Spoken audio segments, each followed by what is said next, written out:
கும்பராசியில் பிறந்தவங்களுக்கு ஜூலை மாதத்துடைய 2வது வாரம், ஜூலை மாதம் 12ஆம் தேதியிலிருந்து ஜூலை மாதம் 18, 19 தேதி வரை கோட்சாறு ரீதியாக வரக்கூடிய கிரக அமைப்புகளால் எந்த மாதிரியான மாற்றங்கள் வரப்போகுதுன்றது பற்றி தானுங்க ஆதாரபூர்வமாக இந்த பதிவில் நம்ம பார்க்க போகிறோம். கும்பராசியில் பிறந்தவங்களுக்கு சனி பகவானுடைய வக்ர பயிற்சி பலன் இதுக்கு முன்னாடி போட்டிருக்கோம், பாருங்கள்.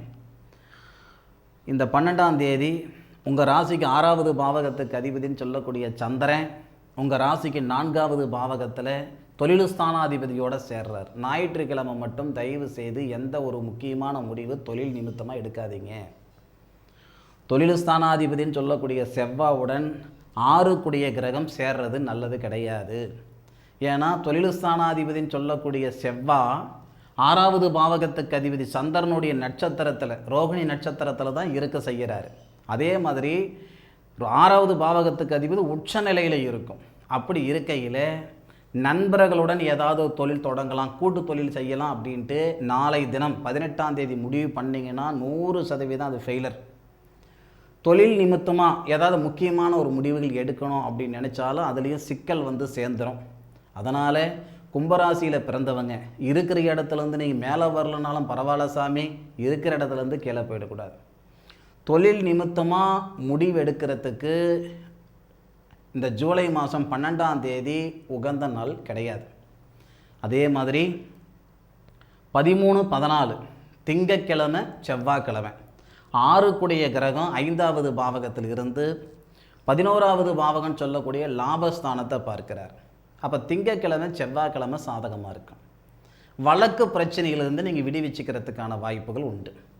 போகாத இடத்துக்கு போனேன்னு பேர் வந்தது, செய்யாத தப்புக்கு செஞ்சன்ற பேர் வந்தது, காசு பணத்தை கொடுத்துட்டு வாங்க முடியல, பல விதத்தில் சங்கடங்கள் இருந்துக்கிட்டு இருக்குது.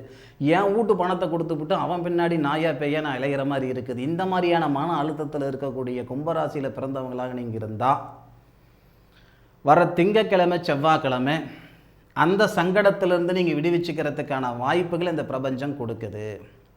கொடுத்த இடத்துல கேட்டு பார்க்கலாம். வழக்கு பிரச்சனை இருந்தால் அந்த வழக்கு பிரச்சனையிலேருந்து விடுவிக்கிறதுக்கான வாய்ப்புகள் உண்டு. தேவையில்லாத சங்கடம், தேவையில்லாத பேர், போகாத இடத்துக்கு போனேன்னு பேர், செய்யாத தப்பு செஞ்சேன்னு பேர் எல்லாம் இருக்குது. அந்த மாதிரியான சங்கடங்கள் எல்லாம் அந்த திங்கள் செவ்வாவில் அப்போ நடக்கக்கூடிய நாட்களில் அந்த முயற்சிகள் எடுத்தால் அந்த சங்கடத்திலேருந்து நீங்கள் விடுவிக்கிறதுக்கான வாய்ப்புகள் உண்டு. அதே மாதிரி உடல் உபாதைகள், இந்த கும்பராசியில் பிறந்தவங்களுக்கு உடல் உபாதைகளுக்கு இதுவரைக்கும் எங்கெங்கேயோ நாம் போனோம், ஏன் பிரச்சனைகளுக்கு தீர்வு இல்லை. நாட்டு வைத்தியம் பார்த்துட்டேனுங்க, வீட்டு வைத்தியம் பார்த்துட்டேனுங்க, இங்கிலீஷ் வைத்தியமும் பார்த்துட்டேனுங்க, எனக்கான தீர்வு எங்கேயும் இல்லைங்க அப்படின்னா கும்பராசியில் பிறந்த உங்களுக்கு திங்கட்கிழமை, செவ்வாய்க்கிழமை 13ஆம் தேதி, 14ஆம் தேதி கோட்சார ரீதியாக வரக்கூடிய கிரக அமைப்புகளால் நீங்கள் எடுக்கக்கூடிய முடிவில், முயற்சியில், வைத்தியத்தில் உங்கள் பிரச்சனை சரியாகிறதுக்கான வழி பிறந்துடும். சொல்லுவோம் இல்லைங்களா, 1000 மருந்து மாத்திரையில் தீராத ஒரு நோய் அருகம்புல்ல ஜூஸில் தீர்ந்து போச்சுன்ட்டு. நேர காலங்கள் மட்டும் ஒன்று சாதகமாக இருந்ததுன்னு வச்சுக்கோங்களேன், யார் எங்கே கொண்டு போய் நிறுத்தணுமோ, யாருக்கு என்ன செய்யணுமோ அதை செய்துட்டு போயிடும் இந்த பிரபஞ்சம் இல்லையா.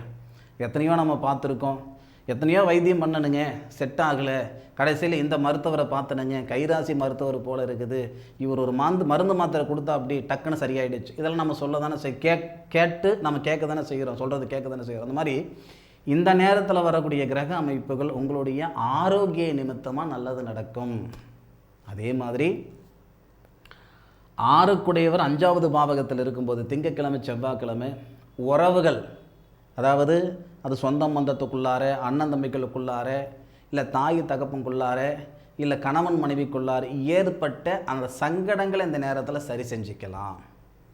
திங்கள், செவ்வாய் இந்த 2 நாளில் நீங்கள் எடுக்கக்கூடிய முயற்சிகளில் 6 கூடையவன் 6வது பாவகத்துக்கே போகிறார். அப்போது 14ஆம் தேதி ராத்திரி, நல்ல ஞாபகம் வச்சுக்கோங்க, 16ஆம் தேதி ராத்திரி 6:50 இருந்து 16ஆம் தேதி நைட்டு 8 மணி வரைக்கும் வண்டி வாகனத்தில் தயவு செய்து போகாதீங்க. என்னடா இவர் இப்படி சொல்கிறாரு, அதாவது நல்லா புரிஞ்சுக்கோங்க, தனஸ்தானாதிபதி, உடல்ஸ்தானாதிபதி குரு 6ல் மறைஞ்சிருக்கிறார். 6 கூடிய கிரகம் 6வது பாவகத்துக்கே போகிறாரு. புதன்கிழமை, வியாழக்கிழமை 2 நாள் கும்பராசியில் பிறந்தவங்களுக்கு வாகன ரீதியாக தொந்தரவுகள் ஏற்படுறதுக்கான வாய்ப்புகள் உண்டு. தயவு செய்து பொறுமையாக நிதானமாக கண்ணும் கருத்துமாக இருங்க. புதன் வியாழன், அதாவது 14ஆம் தேதி சாயந்தரம் 6:50 இருந்து 18ஆம் தேதி ராத்திரி 8 மணி வரை வாகனம் அப்படின்றது பெருசாக பயன்படுத்தாமல் இருக்கிறது நல்லது. அதே மாதிரி செய்யக்கூடிய வேலையில் இது என்னடா வேலை, கம்முன்னு வேலையை விட்டுவிடலாமான்ற எண்ணம் வந்துடுச்சுன்னா அடுத்த செகண்ட் ரிசைன் பண்ணிடுவீங்க. வம்பு வழக்கு, தேவையில்லாத வம்பு வழக்கு எல்லாமே கொடுத்துரும். அதனால் உங்களை நீங்கள் பார்த்துக்கோங்க. கும்பராசியில் பிறந்தவங்க இப்படி இருந்து தான் பழக்கம், இப்படி இருந்து பழக்கம் இல்லை. இந்த நேரத்தில் நீங்கள் எடுக்கக்கூடிய முடிவுகள் கண்டிப்பாக சிக்கல் ஏற்படுத்திவிடும், தேவையில்லாத சிரமத்தை ஏற்படுத்திவிடும். தயவு செய்து புதன்கிழமை வியாழக்கிழமை கை பத்திரம் கால் பத்திரம் வாய் பத்திரம்ன்ற மாதிரி கொஞ்சம் சூதானமாக இருந்துக்கோங்க. புதன்கிழமை வியாழக்கிழமை சரியா? வெள்ளிக்கிழமை சனிக்கிழமை அதே 6 கிரகம் உங்கள் ராசியை பார்க்கிறார். சுக்கிரனுடன் சேர்ந்து உங்கள் ராசியை பார்க்கிறார். அது நல்லாயிருக்கும் சரிங்களா? நான் ஏற்கனவே ஒரு வார்த்தை சொன்னேன், அதாவது சட்ட ரீதியாக இருக்கிற பிரச்சனைகள் எல்லாம் சரியாக நான் சொன்னேங்க சரிங்களா? அப்போது வீடு அடமானம் வச்சுருக்கிறேனுங்க, அந்த வீடு மீண்டும் திரும்ப வாங்க முடியுமா? நகை அடமானம் வச்சுருக்கிறேனுங்க, அது திரும்ப வாங்க முடியுமா? கடன் பிரச்சனை இருக்குது, சிக்கல் இருக்குது, இதெல்லாம் சரியாகுமானா வெள்ளிக்கிழமை சனிக்கிழமை 6 கிரகம் 7வது பாவகத்திலேருந்து உங்கள் ராசியை பார்க்கும் பொழுது தொழில் ஸ்தானாதிபதினு சொல்லக்கூடிய கிரகம் அந்த சந்திரனை பார்க்கிறார்.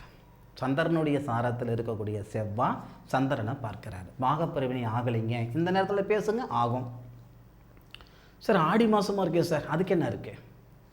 நல்லது நடக்கிறதுக்கு 4 பொழுது இல்லை இல்லையா? அதனால் வெள்ளிக்கிழமை சனிக்கிழமை ஏற்படக்கூடிய கிரக அமைப்புகள் கும்பராசியில் பிறந்தவங்களுக்கு மனநிறைவு கொடுக்கும்.